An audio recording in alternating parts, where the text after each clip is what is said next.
time, and the start is the end, and the end is the beginning. Yeah. In the film, this whole electronic kind of pace and beat, instead of the conventional orchestral stuff. The list is long, but it is on there.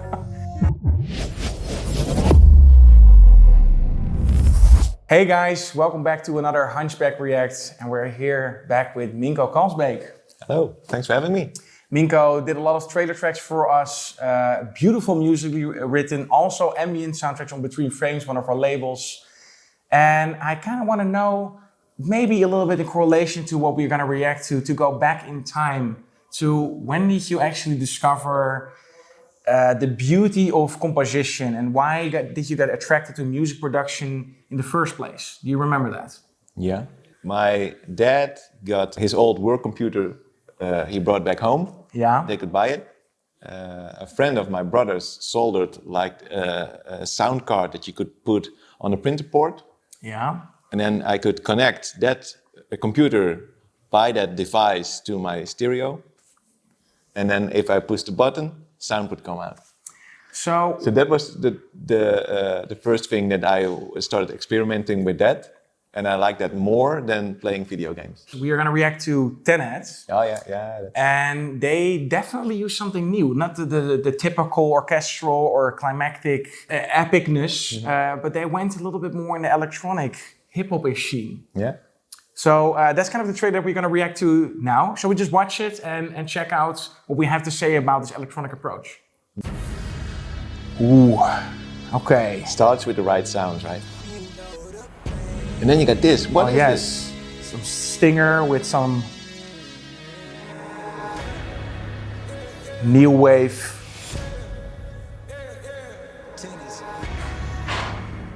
Yeah, that's cool on the beat. Yeah, this sound is really cool, pretty raw. One of these bullets is like us. And put the images over it. Traveling forwards through time. The other one's going backwards. It's pretty cool because it's Can you tell which is which? a little bit of that auto-tuney hip-hop vibe. Great combination to speak to a younger audience as well, because this is a difficult movie. Yeah, shooting the bullet. Oof. You're catching it. Whoa. I think it's a very interesting approach. Yeah. This is one of the third trailers, I think. So it must be the third or something. Yeah, but this is the one that really gets my attention. With those. It still fits because it's raw, it has this beat, and also the soundtrack being created eventually have more beat in it. Yeah. All right. You got something. Not gonna like it. Not gonna like it. Whoa. These reverses, man, I think it's always so cool. Slow-mo reverses. It is a bit like opera, right? This big epic thing. It's not really a trailer track, it's more like a pop song. Yeah. Because it doesn't build up at this point anymore. But it's I wanted to be able to do that, you know. This scene, I remember. Okay, here we got the riser. What do you think we're seeing? The detritus of a coming war. All right. But it does. But also, the emotion is also in the in what you see already, right? So it doesn't need to have music all the time. Yeah. It can play off each other, but it can also reverse implosion. Yeah. You want to crash a plane? Well, how big a plane? All right. Such an American thing, such a Hollywood thing to do, you know? That part is a little dramatic. Most definitely. So even if you didn't like before that piece PG-13 rated 14 to sound. No, but even if you don't like what you see, if you see the plane going into the building, I have to see that movie.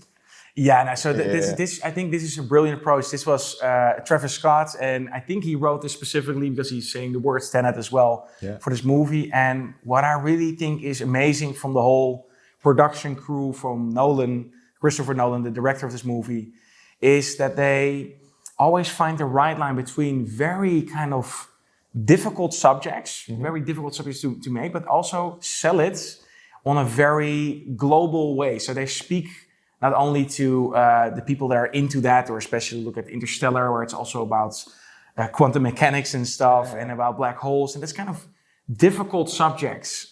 Most of the time, indie movies and indie games would kind of make themselves a little bit different by going into a certain indie corner.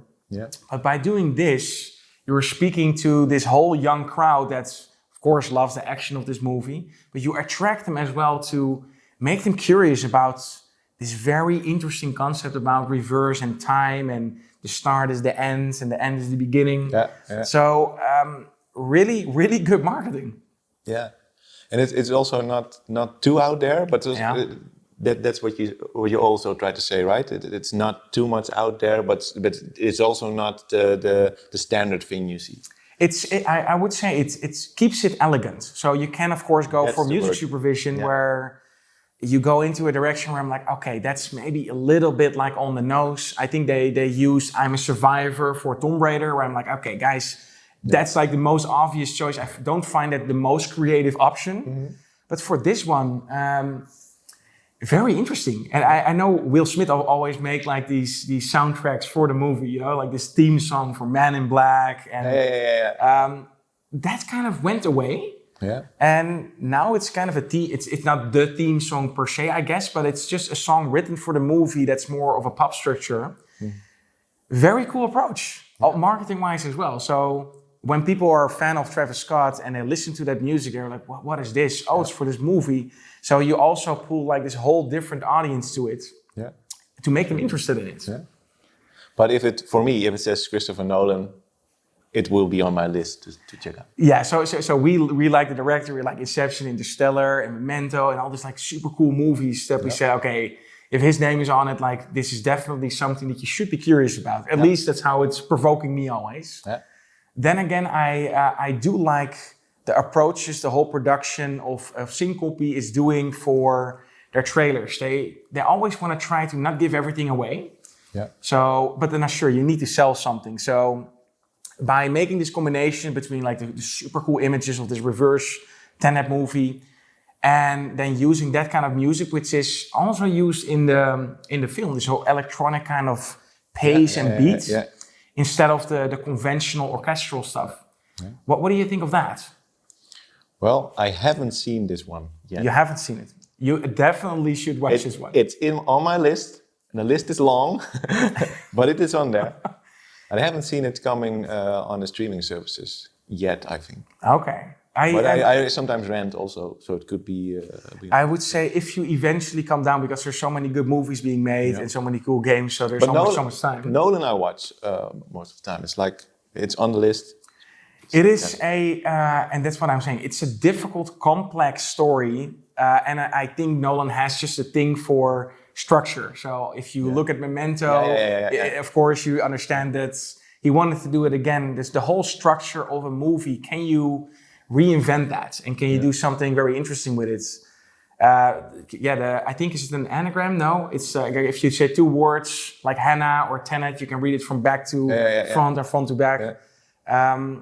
That's kind of what the movie also is doing, and I find it very fascinating that you could tell such a difficult subject, but then make it very feasible for a very large audience in a Hollywood way. That's hats off to whole Syncope for that. So for this electronic stuff, I know that you love this rhythm stuff as well when you make trailer music and compositions. What do you take from this? Is that something that inspires you as well to do? It's like, hey, let's make it less conventional and let's go more into this electronic, almost dance, house, techno scene. Well, I also listened to the soundtrack a lot, because that was also in a pitch or in a brief that that I did. Yeah. And I really liked it. I really liked that it's in your face electronic synthesizers, and those are allowed again. So it was a time that everything has to be more orchestrated, and now it's bring back the synths. So I like that. Yeah, the synths are cool, especially like with Stranger Things, and that's kind of completely in the 80s. But then as well as you look at The Weeknd's, bringing like all the sounds back, Dua Lipa on pop music, it's all the 70s, 80s vibes, synthesizers. Sometimes a little bit of these guilty pleasure synthesizers, the DX7, Yamaha, the Juno is like all back, and I love it. I think I love this whole cycle of the music taste and rediscovering these old synthesizers, vintage analog sounds. I think that's cool. Yeah, and then combine it with everything we got at our disposal. Then new way. The combination is always something, huh? Yeah. And for this one, I think it has a marketing value, but then also kind of to break a little bit of the art in trailer music and in the whole like the structure of trailers, to not go for the conventional. I'm nothing against the conventional way, but I just think it's great that some people are sometimes a little bit creative and dare to touch something that people can love or hate. I think that's always a good thing to do. Yeah. Tenet, definitely recommend to watch. But this is a movie you have to watch a few times to fully grasp what the concept is. Maybe put it in reverse sometime. Oh well, guys. I hope that you like the reaction on Tenet. One of my favorite directors. If you have any suggestions for any other composers or any other trailers, games or movies, just let us know in the comments. For now, thank you for watching and see you next time. Hey there, I appreciate you watching the video. If you like this one, check out this video or that video. And if you want to support the channel, make sure to click on top of my head on the logo and subscribe to the channel.